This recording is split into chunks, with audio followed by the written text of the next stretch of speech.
आज हम एक आर्मी अग्निवीर के लिए कंप्लीट पूरे 50 प्रश्नों का मॉडल टेस्ट पेपर लगाने वाले हैं, जिसके अंदर हम सामान्य ज्ञान, सामान्य विज्ञान, मैथ्स और रीजनिंग चारों सेक्शन कवर करने वाले हैं। मैं उम्मीद करूंगा सेशन आपके आने वाले एग्जाम के लिए हेल्पफुल लगेगा। चलिए अपनी क्लास स्टार्ट करते हैं और देखिएगा प्रश्नों। तो देखिएगा यहाँ पे सेक्शन है सामान्य ज्ञान के 15 क्वेश्चन डिस्कस करने वाले हैं और आज किसी भी प्रश्न के ऑप्शन नहीं बोले जाएंगे, डायरेक्ट क्वेश्चन और फिर डायरेक्ट हम आंसर की तरफ चलेंगे। पहला क्वेश्चन है आपके सामने, द्रोणाचार्य पुरस्कार किस वर्ष प्रारंभ किया गया?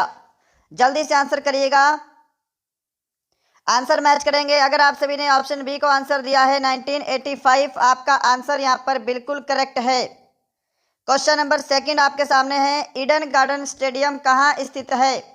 जल्दी से आंसर करिए। Where is the Eden Garden Stadium located?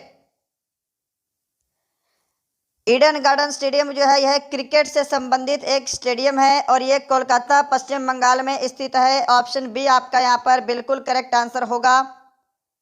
Question number third आपके सामने, पुस्तक राज तरंगिणी के लेखक कौन है? क्वेश्चन वेरी वेरी इंपॉर्टेंट और वेरी वेरी इजी क्वेश्चन है आपके एग्जाम के लिए। इसी लेवल का क्वेश्चन पेपर आपके एग्जाम में पूछा जाएगा। अब यहाँ पे टारगेट मैंने 45 प्लस का इसलिए दिया है क्योंकि बहुत सारे स्टूडेंट का एग्जाम 16 अक्टूबर का है और बहुत ही नियरेस्ट है, तो कम से कम इतना स्कोर तो अचीव करना ही पड़ेगा। पुस्तक राज तरंगिणी के लेखक कौन है? कल्हण है। ऑप्शन यहाँ पे आपका डी बिल्कुल करेक्ट आंसर है। नेक्स्ट बढ़ते हैं क्वेश्चन नंबर 4 की तरफ। पावापुरी किस व्यक्ति से संबंधित स्थान है? सुपर इंपॉर्टेंट क्वेश्चन है जी। Pavapuri is a place related to which person?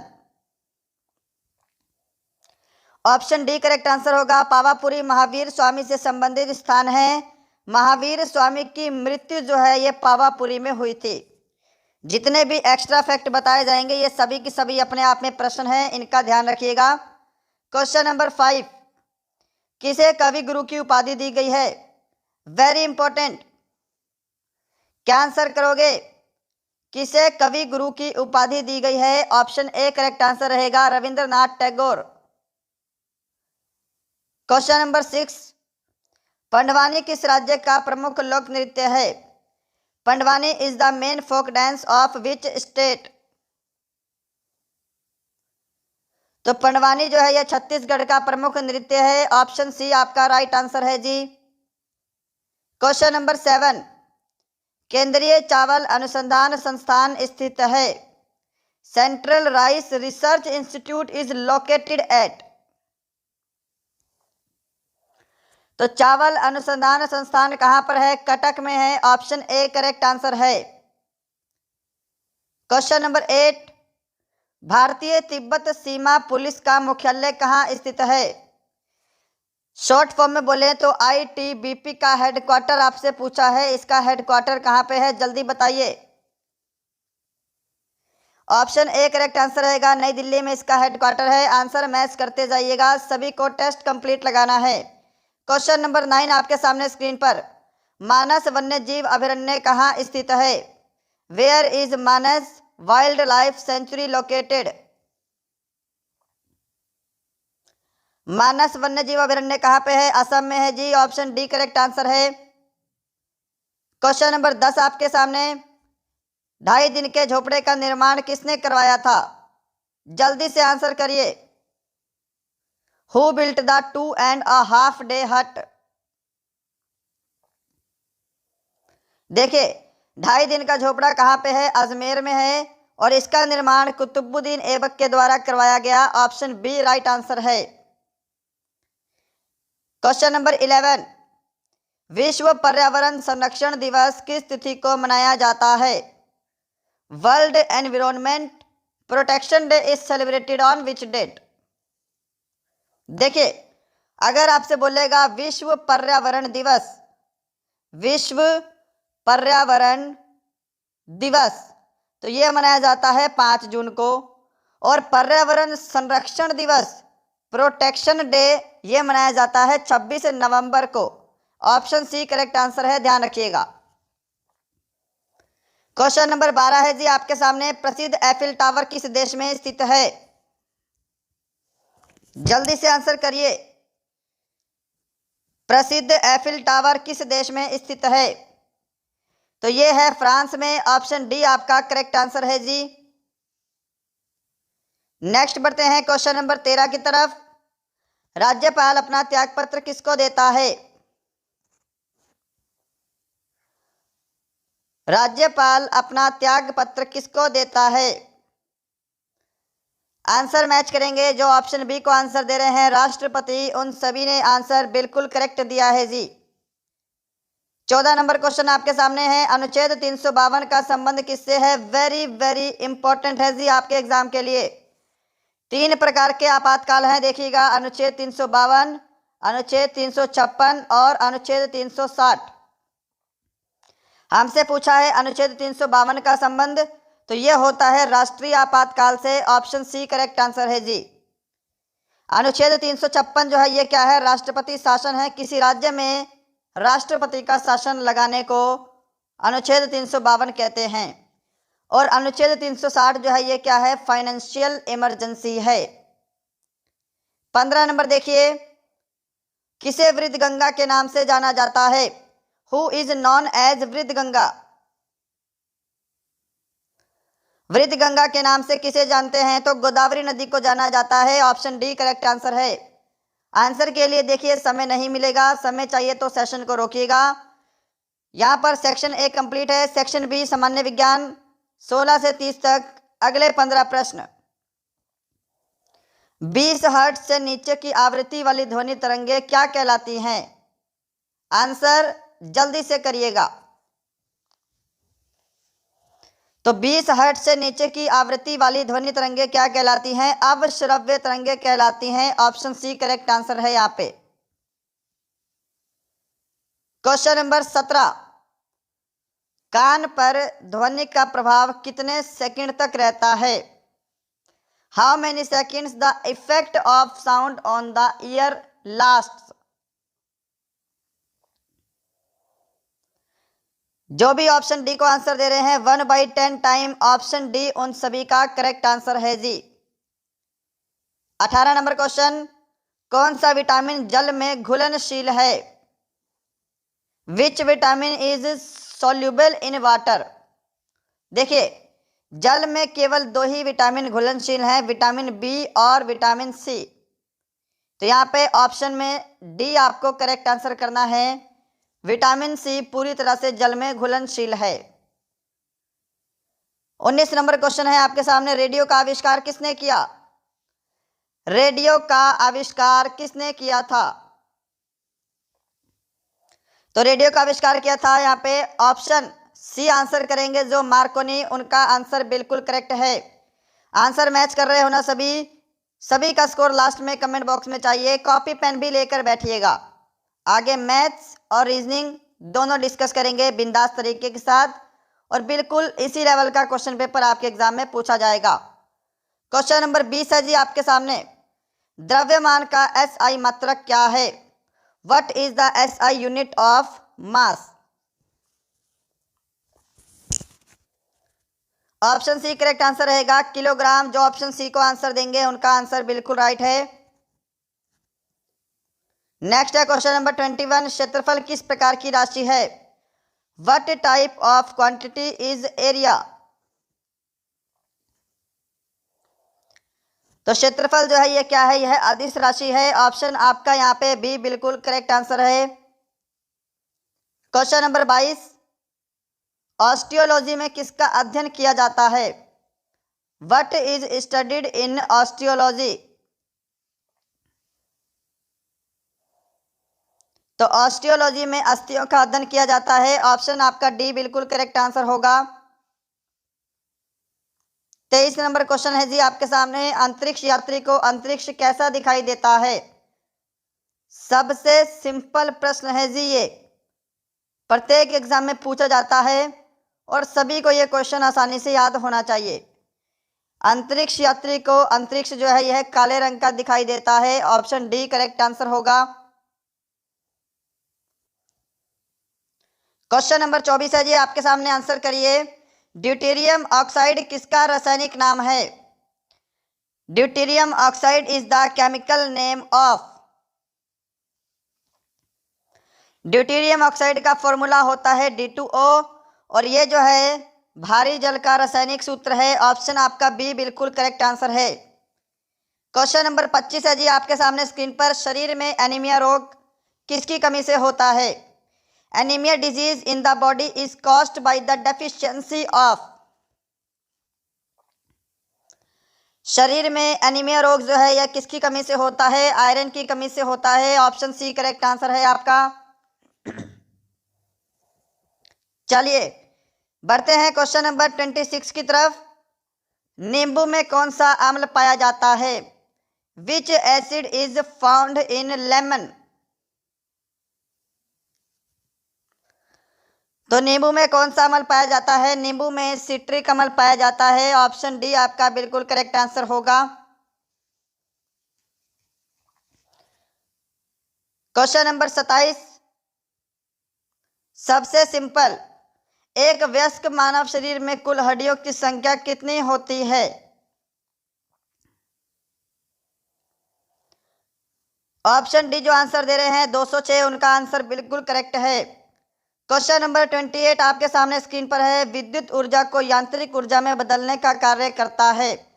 विद्युत ऊर्जा को यांत्रिक ऊर्जा में बदलने का कार्य कौन करता है? तो ये विद्युत मोटर करती है। ऑप्शन बी करेक्ट आंसर है जी।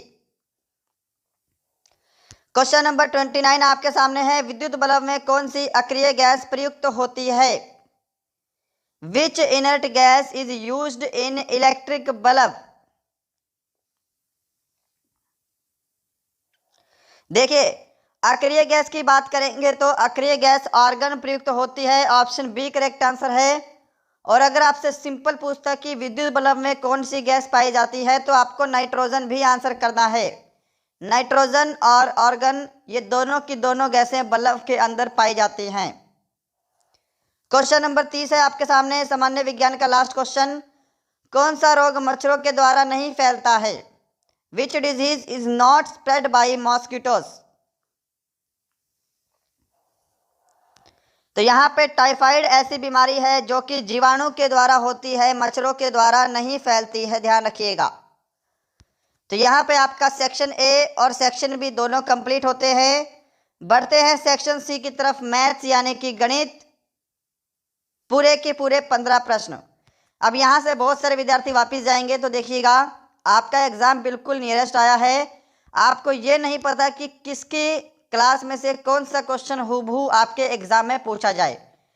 क्लास सभी को कंप्लीट लगानी है, कॉपी पेन साथ में लेकर बैठेंगे। चलिए क्वेश्चन नंबर 31 आपके सामने है, इसका सॉल्यूशन करिए। निम्न में से कौन सी संख्या 4 से पूर्णतः विभाजित होगी? देखिए अब यहाँ पे आपको 4 का डिविजिबिलिटी रूल पता होना चाहिए।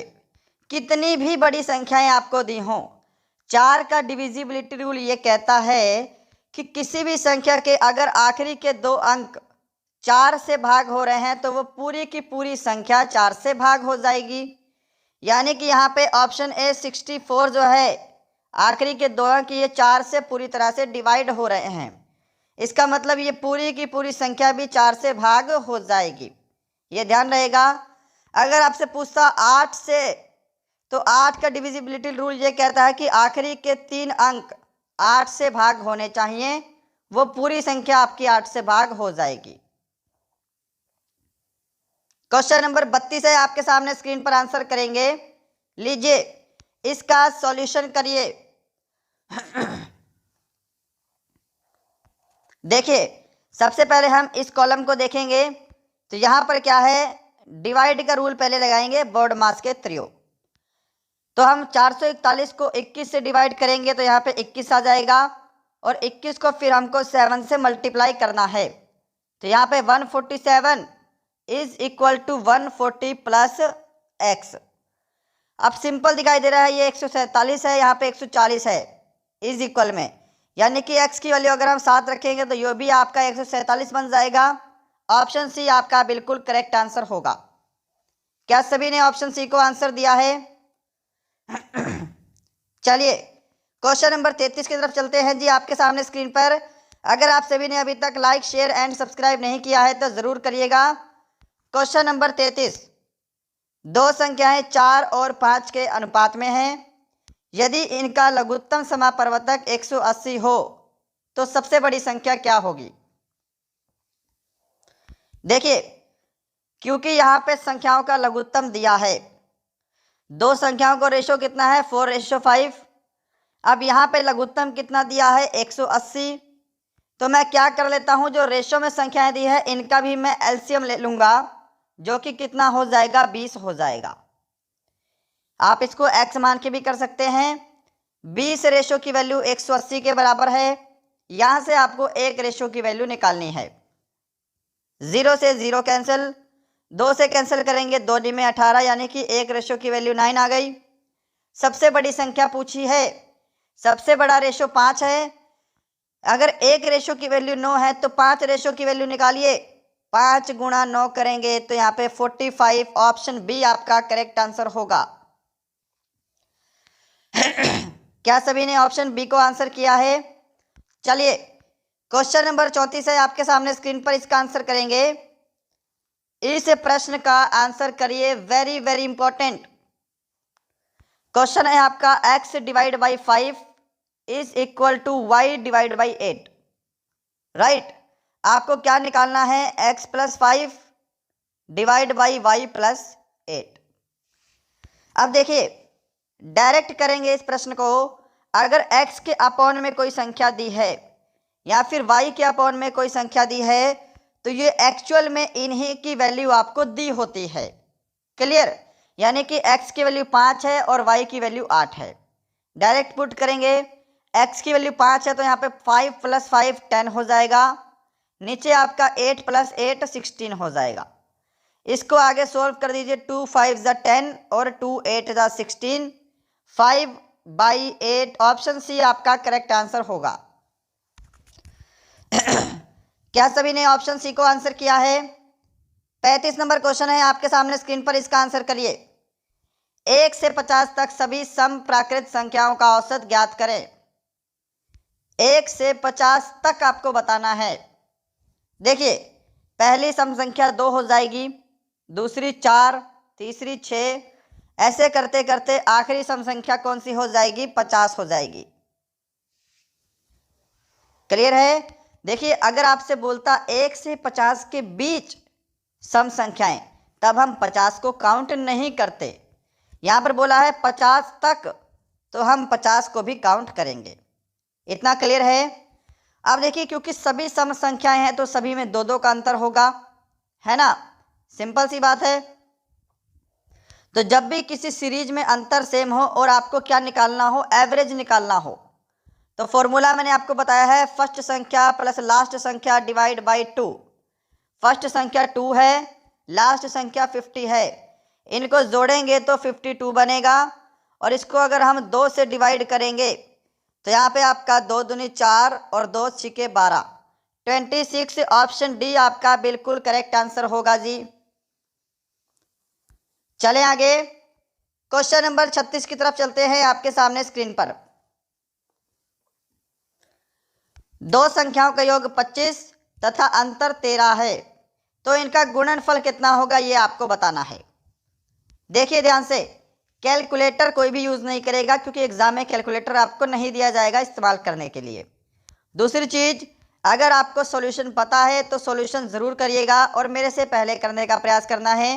अगर सॉल्यूशन पता ही नहीं है तो आप यहाँ से सॉल्यूशन देखिए और क्वेश्चन को समझिए। देखिए, दो संख्याओं का योग कितना है, 25 है। अब मैं एक संख्या x मान लेता हूँ और एक संख्या y मान लेता हूँ। क्लियर? यानी कि आपको दिखाया है x plus Y is equal to 25 और उनका अंतर 13 है, यानी कि x minus Y is equal to 13। Simple है ना। अब यहाँ से क्या करिए, पहले आपको x की वैल्यू निकालनी है या फिर y की वैल्यू निकालिए। आपको दोनों की अलग अलग वैल्यू पता होनी चाहिए, तभी तो आप इनका गुणनफल निकाल पाओगे। तो देखिए, यहाँ पर हम ऐड कर देते हैं। जो प्लस प्लस वाले हैं इनको हम ऐड करेंगे और जो प्लस माइनस वाले हैं इनको कैंसिल कर देंगे। यहाँ पर भी प्लस वाले हैं तो यहाँ पे 38 बन जाएगा। 2x की वैल्यू कितनी है, 38 है। तो यहाँ से 2 से हम 38 को डिवाइड करेंगे तो x की वैल्यू कितनी आ जाएगी, 19 आ जाएगी। इतना क्लियर है सभी को। अब यहाँ पर एक चीज़ ध्यान से समझिए। देखिए, पहली इक्वेशन को हम ले लेते हैं, किसी भी इक्वेशन को ले लीजिए, आंसर सेम आएगा। पहली इक्वेशन है आपकी x प्लस वाई बराबर 25। हमको x की वैल्यू पता लग गई, कितनी है जी, 19 है। तो 19 प्लस वाई कितना करें कि 25 बन जाए, यानी कि 19 में हम अगर 6 जोड़ दें तो 25 बन जाएगा। इसका मतलब y की वैल्यू कितनी है, यहाँ पे 6 है। क्लियर है सभी को। अब आपको क्या करना है, इनका गुणनफल निकालना है, यानी कि 19 को आपको 6 से मल्टीप्लाई करना है। आपका गुणनफल आपके सामने होगा। तो यहाँ पे 9 छिके 54, 5 6 कम 6 और 5 11, 114। ऑप्शन बी आपका बिल्कुल करेक्ट आंसर होगा। क्या सभी ने ऑप्शन बी को आंसर किया है? 37 नंबर क्वेश्चन है जी, आपके सामने स्क्रीन पर आंसर करिए। इस प्रश्न का आंसर करिए जी, वेरी वेरी इंपॉर्टेंट क्वेश्चन है कि रमेश के वेतन में 20% की वृद्धि की गई। बढ़े हुए वेतन को 20% कम करने पर रमेश को कितने प्रतिशत का लाभ अथवा हानि होगी? देखिए, जब भी आपको इस टाइप का प्रश्न दिया हो, आप सक्सेसिव रेट वाले फॉर्मूले से कर सकते हैं, नहीं तो आपको मैं जो तरीका बता रहा हूं आप इससे भी कर सकते हैं। देखिए, आपको कोई एक्चुअल वैल्यू तो नहीं दी है। अब मैंने माना कि रमेश का वेतन कितना है, पहले 100 रुपये था, 20% की वृद्धि की गई तो रमेश का वेतन 120 हो जाएगा। सिंपल सी बात है। बोला है कि बढ़े हुए वेतन को, यानी कि ये जो 120 दिया है, इसको 20% कम करने पर रमेश को कितने प्रतिशत का लाभ अथवा हानि, राइट। अब 120 का 20% कितना होता है, 24 होता है। 120 में से हम 24 को माइनस करेंगे तो यहाँ पे 96 बच जाएगा, सिंपल। अब बोला है कि कितने प्रतिशत का लाभ अथवा हानि हुआ। पहले रमेश का वेतन 100 रुपये था, अब फाइनली कितना है, 96 रुपीज़। तो डायरेक्टली दिखाई दे रहा है यहाँ पे 4% का उसको लॉस हुआ है। ऑप्शन आपका डी करेक्ट आंसर है। क्या सभी ने ऑप्शन डी को आंसर दिया है? चलिए क्वेश्चन नंबर 38 की तरफ चलते हैं, आपके सामने स्क्रीन पर है, इसका आंसर कर दीजिए जल्दी से। अंकित ने कोई वस्तु 160 रुपये में खरीदकर 200 रुपये में बेच दी, लाभ प्रतिशत की गणना करें। प्रॉफिट परसेंट आपको निकालना है जी। इसका फॉर्मूला होता है प्रॉफिट इंटू 100 और डिवाइड में कॉस्ट प्राइस यानी कि क्रय मूल्य। प्रॉफिट कितना है, देखिए 160 में खरीद कर 200 में बेचेगा तो प्रॉफिट कितना है, 40 रुपये का। गुणा क्या करेंगे, 100 करेंगे। क्रय मूल्य कितना है, 160 रुपये। सोल्व कर दीजिए, 0 से 0 कैंसिल, 4 चौके 16 और 4 से हम 100 को कैंसिल करेंगे तो 25% का प्रॉफिट होगा। ऑप्शन सी करेक्ट आंसर हो जाएगा। चलें आगे, 39 नंबर क्वेश्चन देखिए। टेस्ट लगाते जाइएगा, मैं फटाफट से सॉल्यूशन को कर रहा हूं। यहां पर आपको A/C का मान बताना है। बहुत ही आसान प्रश्न है जी।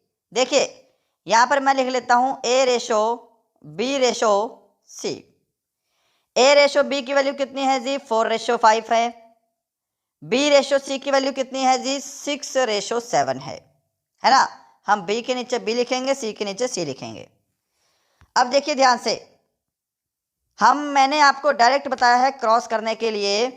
इस 4 को हम 6 से मल्टीप्लाई करेंगे तो 24, रेशो 5 को 6 से मल्टीप्लाई करेंगे 30, रेशो 5 को 7 से मल्टीप्लाई करेंगे 35। यानी कि ये क्या है, A/B/C की वैल्यू आ गई। हमको क्या बताना है जी, A/C का मान। A का मान है 24, C का मान है 35। कहीं पर भी कैंसिल नहीं होगा, तो as it is option B आपका करेक्ट आंसर हो जाएगा। 40 नंबर क्वेश्चन देखिएगा, सामने स्क्रीन पर है, आंसर करिए। और ये जो टाइप है ये आपकी पिछली परीक्षा में पूछी गई है। इसको मैं आपको डायरेक्ट वाले मेथड से सॉल्व करना बताऊंगा आपको कैसे करना है, पर कंडीशन ये है कि क्वेश्चन आपका इस स्टेटमेंट में होना चाहिए, ये टाइप होना चाहिए।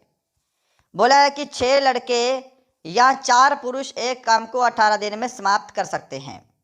3 लड़के 3 लड़के तथा 10 पुरुष, थोड़ी सी टाइपिंग मिस्टेक है, मिलकर इसे कितने दिन में पूरा करेंगे। तो देखिए ऐसे क्वेश्चन में क्या करना है आपको, जो लास्ट वाले लड़के हैं इनको आप ऊपर लिखेंगे और पुराने वाले लड़कों को आपको नीचे लिखना है, बीच में प्लस का साइन। लास्ट वाले पुरुष 10 दे रखे हैं, इनको आप ऊपर लिखेंगे और पुराने वाले जो 4 पुरुष की वैल्यू है इनको आप नीचे लिखेंगे।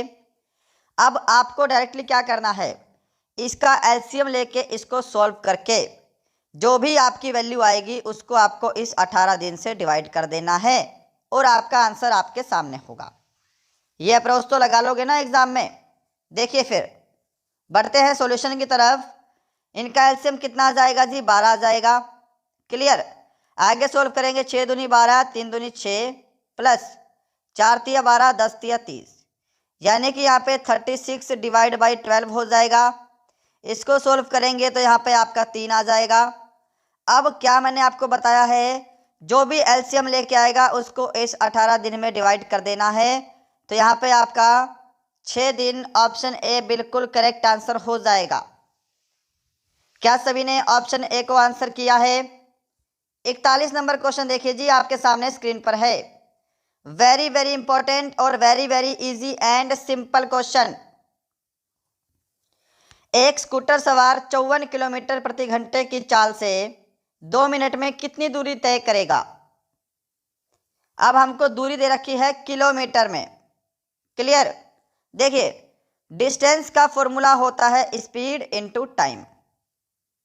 हमको जो टाइम दिया है ये मिनट में दिया है। अब चाहे इसको घंटों में बदल लीजिए या फिर इसको मीटर प्रति सेकंड में बदल लीजिए, आंसर आपका सेम रहेगा। अब क्योंकि हमको आंसर किलोमीटर में दिया है तो क्यों ना हम इस मिनट को भी घंटों में बदल लें। स्पीड आपको दे रखी है 54 किलोमीटर और आपको टाइम दे रखा है 2 मिनट। इसको घंटों में बदलने के लिए हम क्या कर देते हैं, 60 से डिवाइड कर देते हैं, तो ये आपकी घंटों की वैल्यू आ जाएगी। अब इसको आगे सॉल्व कर लीजिए, आपका आंसर आपके सामने होगा। देखिए 2 से कैंसिल करेंगे 30 बार में चला जाएगा, 3 दहा 30 और आगे कैंसिल करेंगे 3 एकम 3, 3 अठे 24, यानी कि ये आपका बन जाएगा 18/10। आगे हम इसको सोल्व करेंगे तो 1.8 किलोमीटर, ऑप्शन ए आपका करेक्ट आंसर होगा। सभी को समझ में आया होगा। क्वेश्चन नंबर 42 की तरफ चलते हैं जी, आपके सामने स्क्रीन पर है, इसका आंसर कर दीजिए जल्दी से। क्वेश्चन है, कितने वर्षों में 12% वार्षिक दर से 3000 रुपये का साधारण ब्याज 1080 रुपये हो जाएगा? कितने वर्षों में, यानी कि आपको टाइम निकालना है और टाइम का फॉर्मूला क्या होता है, सिंपल इंटरेस्ट इनटू 100। नीचे आपका क्या है, rate of interest into principal.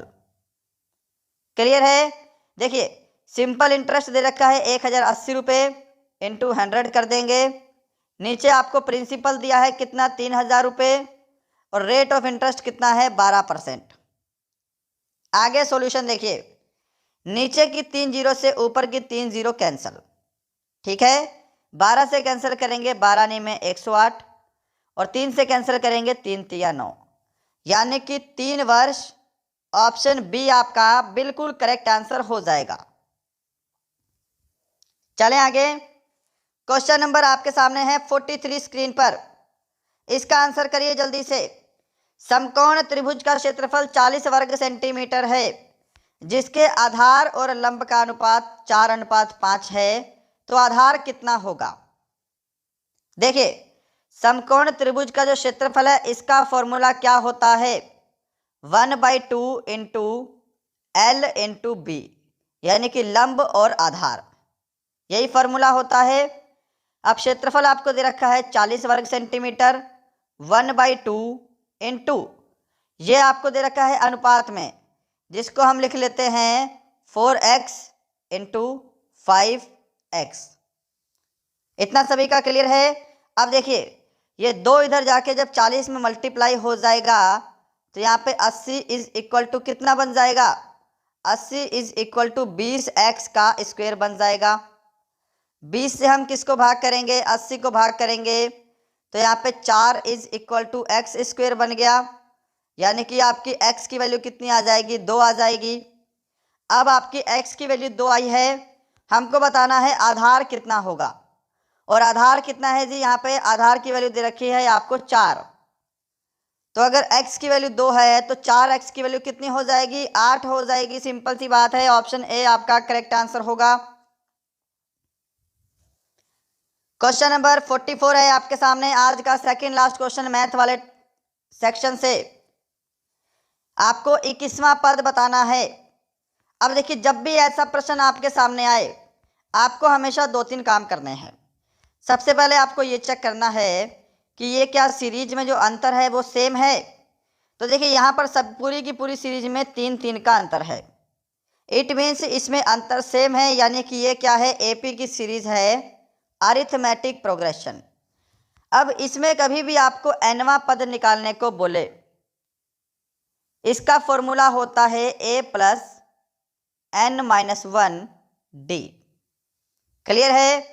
a क्या है, जो पहली संख्या होती है 5, प्लस n क्या है, जो पद आपको निकालना है वो, यानी कि 21 में से हम 1 माइनस करेंगे तो यहाँ पे 20 बचेगा।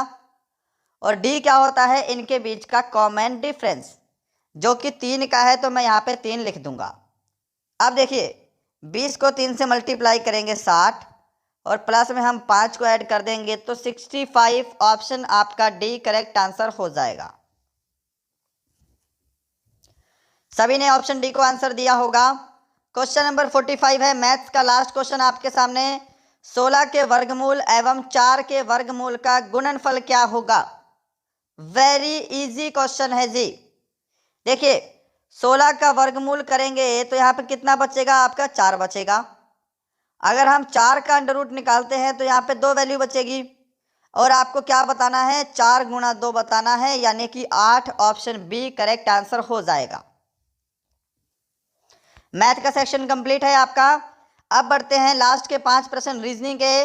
और ये रीजनिंग आपके एग्जाम में वेरी वेरी इंपॉर्टेंट है, बहुत ही अहम रोल अदा करने वाली है।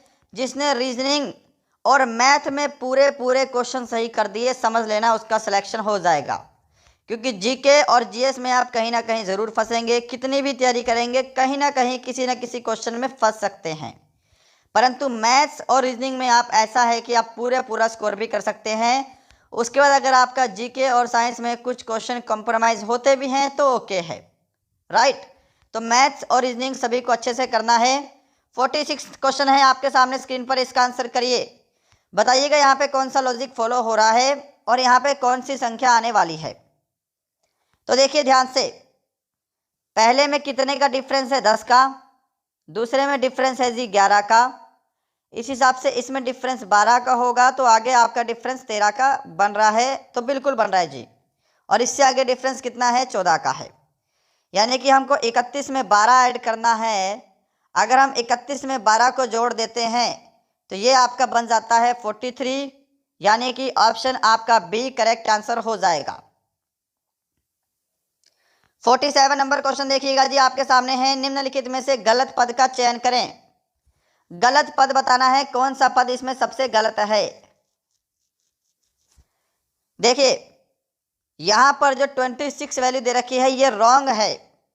इसमें क्या है जी, 12 और 4 16, 16 और 4 20, 20 और 4 यहाँ पे 24 होना चाहिए था। अगर हम 24 में 4 जोड़ेंगे तो 28, 28 4 32, 32 4 36, यानी कि जो 26 है ये आपका गलत लिखा हुआ है। ऑप्शन बी इसीलिए आपका बिल्कुल करेक्ट आंसर हो जाएगा। क्वेश्चन नंबर 48 देखिएगा आपके सामने है, इसका आंसर करिए जल्दी से। और इसका जो लास्ट का ऑप्शन है वो आपका नीचे चला गया है, जो कि 12 है, ध्यान रखिएगा। बोला है कि इसी महीने की 1 तारीख को रविवार है, तो उस महीने में दूसरा मंगलवार किस तारीख को आएगा। दूसरा मंगलवार बताना है। आप देखिए ध्यान से, 1 तारीख को क्या है जी, संडे है, यानी कि 2 को क्या हो जाएगा, मंडे हो जाएगा। और 3 तारीख को आपका ट्यूसडे हो जाएगा, मंगलवार हो जाएगा। यानी कि पहला ट्यूसडे जो है ये आपका 3 तारीख को आ रहा है। अब एक हफ्ते में 7 दिन होते हैं, तो अगला ट्यूसडे कब आएगा, 10 तारीख को आएगा। सिंपल सी बात है। 3 में 7 और जोड़ दीजिए ना, 10 तारीख को अगला मंगलवार आ रहा है। ऑप्शन ए आपका करेक्ट आंसर हो जाएगा। क्वेश्चन नंबर 49 है आज का सेकंड लास्ट क्वेश्चन। इसका आंसर करिए जल्दी से, जल्दी से इस प्रश्न का आंसर करिए। किसी कोड भाषा में जंप को PMUJ तथा गुड को DOOG लिखते हैं, तो उसी कोड भाषा में राइस को कैसे लिखेंगे? अब यहां पर ध्यान से देखिए, जंप को क्या किया है, उल्टा करके लिखा हुआ है JUMP। ऐसे ही गुड को उल्टा करके लिखा हुआ है DOOG। क्लियर? तो हम राइस को भी उल्टा लिख देंगे RICE। तो ये कौन से ऑप्शन में है? ये आपका ऑप्शन सी दिखाई दे रहा है। ऑप्शन सी ही आपका बिल्कुल करेक्ट आंसर हो जाएगा। चलिए बढ़ते हैं क्वेश्चन नंबर 50 की तरफ। और आज का लास्ट क्वेश्चन आपके सामने स्क्रीन पर, इसका आंसर करिए जल्दी से। कौन सा शब्द दिए गए शब्द के प्रयोग से नहीं बनाया जा सकता? आंसर करेंगे। शब्द दिया है पैरामेडिकल। अब इसमें जो रीड है ये भी बनाया जा सकता है, लीड भी बना सकते हैं, क्रैम्प, क्रैम्प भी जो है इसके प्रयोग से बनाया जा सकता है। परंतु जो रीमेडिकल है इसमें क्या है, ई जो है ये 2 बार रिपीट हो रहा है और पैरामेडिकल में ई केवल एक ही बार रिपीट हुआ है। यानी कि जो ऑप्शन डी है रीमेडिकल, ये पैरामेडिकल के प्रयोग से नहीं बनाया जा सकने वाला वर्ड है। क्लियर है सभी को? तो दोस्तों ये था आज का आपका पूरे